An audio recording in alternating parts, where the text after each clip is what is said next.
Hello दोस्तों, स्वागत है आप सभी का आपके अपने YouTube channel study with Shivam में। आज हम लोग इटुटेरिया 7500 का वस्तुनिष्ठ सामान्य अध्ययन का प्रैक्टिस सेट नंबर 3 देखने जा रहे हैं। इससे पहले हम लोगों ने प्रैक्टिस सेट 1 और 2 देख लिया है, कर लिया है पूरा कंप्लीट। अगर आप लोगों ने नहीं देखा है तो कृपया चैनल में जाकर अवश्य देख लें। तो चलिए प्रैक्टिस सेट नंबर 3 प्रारंभ करते हैं। पहला प्रश्न है, पंजाब के विलय के संबंध में निम्नलिखित में से कौन सा कथन असत्य है। तो पहला कथन है 29 मार्च 1849 को गवर्नर जनरल की ओर से घोषणा हुई कि पंजाब राज्य समाप्त हो गया। बिल्कुल सही बात है। दूसरा, महाराजा दलीप सिंह के सभी प्रदेश भारतीय ब्रिटिश साम्राज्य का हिस्सा बन गए। ये भी सही है। और दिलीप सिंह को 2.5 लाख वार्षिक पेंशन दी गई, ये गलत है। अगला प्रश्न पर बढ़ते हैं। अगला प्रश्न है, किस वर्ष से भारतीय राष्ट्रीय कांग्रेस की कार्यवाही में महिलाओं ने भाग लेना प्रारंभ किया। तो वर्ष 1889 ईस्वी में, वर्ष 1889 ईस्वी से राष्ट्रीय कांग्रेस की कार्यवाही में महिलाओं ने भाग लेना प्रारंभ किया था। अगला प्रश्न है, निम्नलिखित में से कौन सा आधुनिक भारतीय इतिहास में घटनाओं का सही कालानुक्रम को इंगित करता है। तो सही कालानुक्रम को इंगित करता है, पहला मार्ले मिंटो सुधार और जालियांवाला बाग त्रासदी, फिर उसके बाद गांधी इरविन समझौता और फिर अगस्त प्रस्ताव। मार्ले मिंटो सुधार कब आया था। तो मार्ले मिंटो सुधार जो है ये 1919 में आया था, और जालियांवाला बाग हत्याकांड भी 1919 में हुई थी, 1919 में हुई थी। और उसके बाद गांधी इरविन समझौता 1931 में, और अगस्त प्रस्ताव जो है ये 1942 में हुई थी। भारत छोड़ो आंदोलन की निम्नलिखित में से किसने अनुशंसा की थी। तो जवाहरलाल नेहरू ने। भारत छोड़ो आंदोलन की अनुशंसा किसने की थी। जवाहरलाल नेहरू ने। अगला प्रश्न है, किस भारतीय स्वतंत्रता सेनानी ने लाठी और अखाड़ा क्लब की स्थापना किया था। तो लाठी और अखाड़ा क्लब की स्थापना बाल गंगाधर तिलक ने किया था। अगला प्रश्न है, 1942 में भारत छोड़ो आंदोलन के दौरान शहीद हुई किस महिला को बूढ़ी गांधी कहा जाता है। तो बूढ़ी गांधी कहा जाता है मातंगी हजारा को। मातंगी हाजरा को 1942 में भारत छोड़ो आंदोलन के दौरान शहीद हुई किस महिला को बूढ़ी गांधी कहा जाता है। मातंगी हाजरा को बूढ़ी गांधी कहा जाता है। अगला प्रश्न है, दीनबंधु सार्वजनिक सभा की स्थापना किसके द्वारा किया गया था। तो दीनबंधु सार्वजनिक सभा की स्थापना ज्योतिबा फूले के द्वारा किया गया था। सैयद वंश के सुल्तानों का सही कालानुक्रम क्या है। तो सैयद वंश का सही कालानुक्रम है, सबसे पहले इसकी स्थापना किया था खिज़र खान ने, उसके बाद मुबारक शाह, फिर उसके बाद मोहम्मद शाह, फिर अलाउद्दीन आलम शाह। ये सैयद वंश के सुल्तानों का सही कालक्रम है। बढ़ते हैं अगले प्रश्न की ओर। अगला प्रश्न आपके सामने ये रहा। तो अगला प्रश्न है, रुद्रमा के संदर्भ में निम्नलिखित कथनों पर विचार कीजिए एवं उसके बारे में सही कथन चुनिए। सही कथन क्या है, केवल एक सही कथन है। तो 1 नंबर कथन को देख लेते हैं। रानी रुद्रमा वारंगल के काकतीय वंश की चौथी स्वतंत्र शासिका थी। रुद्रमा किसकी शासिका थी। वारंगल के काकतीय वंश की। आप लोगों ने एक फेमस मूवी है साउथ इंडियन का, उसमें देखा होगा रुद्रमा देवी। ये उसी पर आधारित मूवी था, रुद्रमा देवी, जो रुद्र महादेव के पुत्री थी, और इनको पुत्र बना के भेष में रखा गया था, और ये राजा भी बनी थी। मध्यकालीन भारत के संदर्भ में SARAIS शब्द का अर्थ क्या होता है। एक स्थान जिसका उद्देश्य भारतीय और विदेशी यात्रियों, तीर्थयात्रियों, व्यापारी आदि को अस्थायी आवास प्रदान करना। अगला प्रश्न, निम्नलिखित कथनों पर विचार कीजिए। तो निम्नलिखित कथनों पर विचार कीजिए। पहला है, इल्तुतमिश ने सिजदा तथा पैबोश प्रथा प्रारंभ किया था। नहीं, ये नहीं है। सिजदा और पैबोश प्रथा किसने प्रारंभ किया था। सिजदा और पैबोश प्रथा शायद इल्तुतमिश ने नहीं चलाया था, बलबन ने चलाया था। सिजदा और पैबोस प्रथा किसने चलाया था। बलबन ने। वहीं अगला कथन है, बलबन ने चांदी का टंका तथा तांबे का जीतल मुद्रा के रूप में प्रचलित किया था। ये भी गलत है, दोनों क्या है, दोनों प्रश्न गलत है।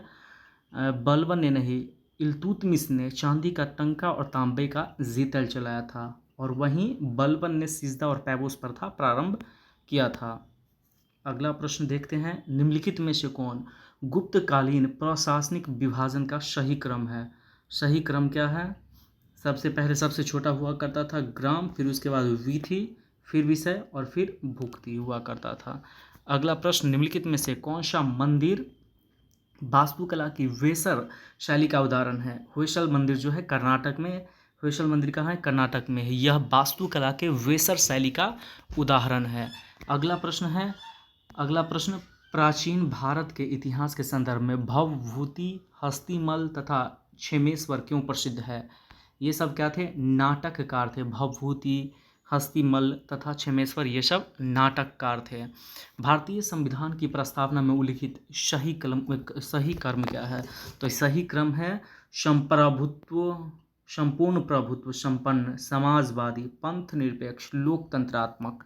आप लोग पढ़े होंगे, हमारा जो प्रस्तावना है उसमें हम भारत के लोग भारत को एक संपूर्ण प्रभुत्व संपन्न, समाजवादी, पंथ निरपेक्ष, लोकतंत्रात्मक गणराज्य बनाने के लिए तथा उसके समस्त नागरिकों को सामाजिक, आर्थिक और राजनीतिक न्याय देने के लिए, पूरा छोड़िए, इसे याद रखिएगा कि सही क्रम जो है ऑप्शन नंबर बी वाला हो जाएगा। अगला प्रश्न देखते हैं, पंचायती राज के संदर्भ में कौन सा कथन सत्य है? तो पंचायती राज के संदर्भ में पंचायती राज संस्थाओं का चुनाव राज्य चुनाव आयोग के पर्यवेक्षण में होता है, ये सही है। पंचायती राज का चुनाव जो है किसके संरक्षण में, किसके द्वारा करवाया जाता है? तो राज्य चुनाव आयोग के द्वारा करवाया जाता है। अगला प्रश्न, केंद्र और राज्य के मध्य वैधानिक शक्तियों की बंटवारा किस अनुसूची में वर्णित है? 7वीं अनुसूची में। 7वीं अनुसूची में क्या है? केंद्र और राज्य के बीच शक्ति का बंटवारा है, जो मूलतः 3 भागों में बांटा गया है। संघ सूची, राज्य सूची और समवर्ती सूची में इसे बांटा गया है। अगला प्रश्न, मौलिक अधिकार को लागू करने के लिए किसी न्यायालय द्वारा जारी किया जाता है, क्या जारी किया जाता है?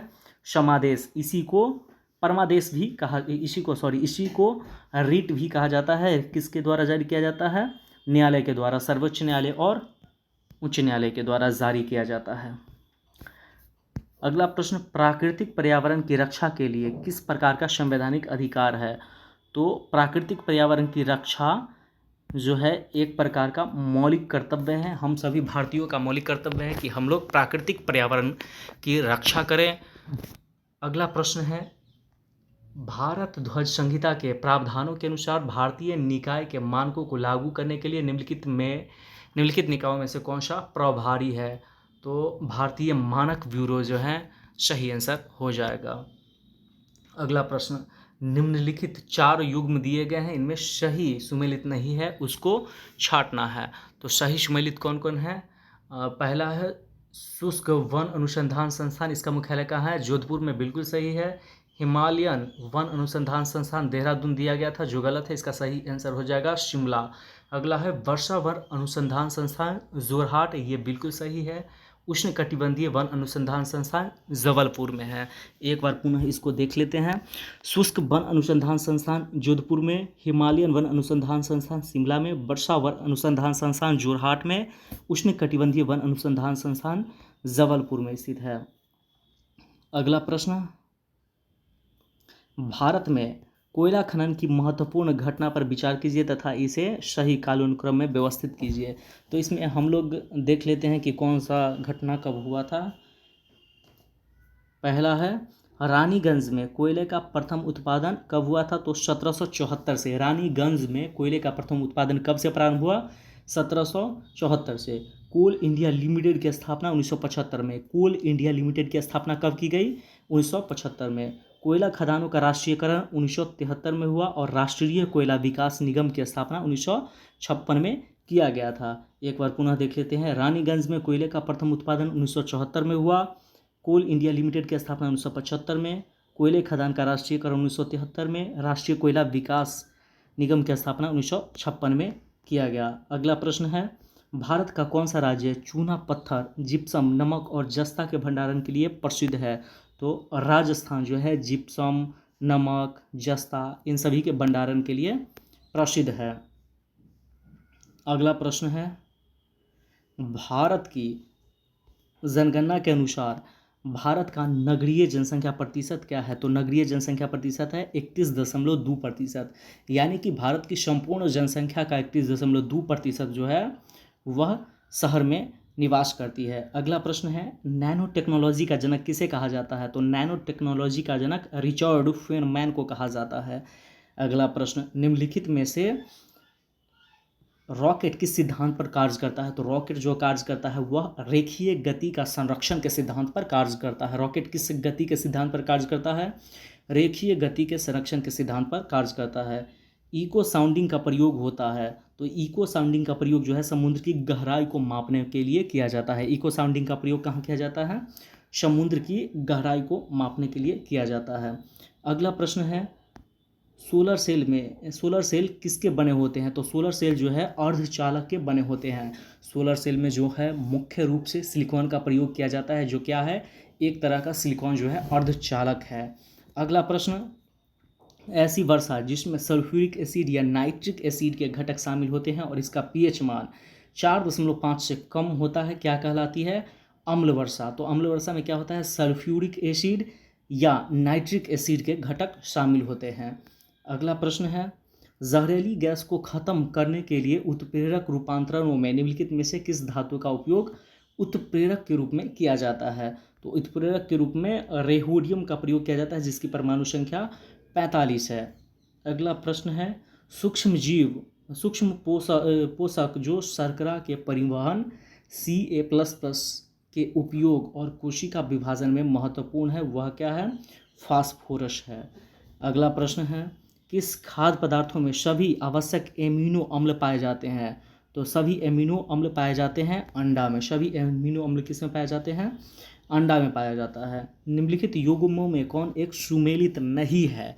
तो पेडोलॉजी जो है, पेडोलॉजी दिया गया था पौधे के जीवाश्म का अध्ययन, ये गलत है। सही अध्ययन क्या होगा? मृदा का अध्ययन। पेडोलॉजी क्या है? मृदा का अध्ययन है। अगला है एंथोलॉजी, ये फूलों का अध्ययन है, बिल्कुल सही।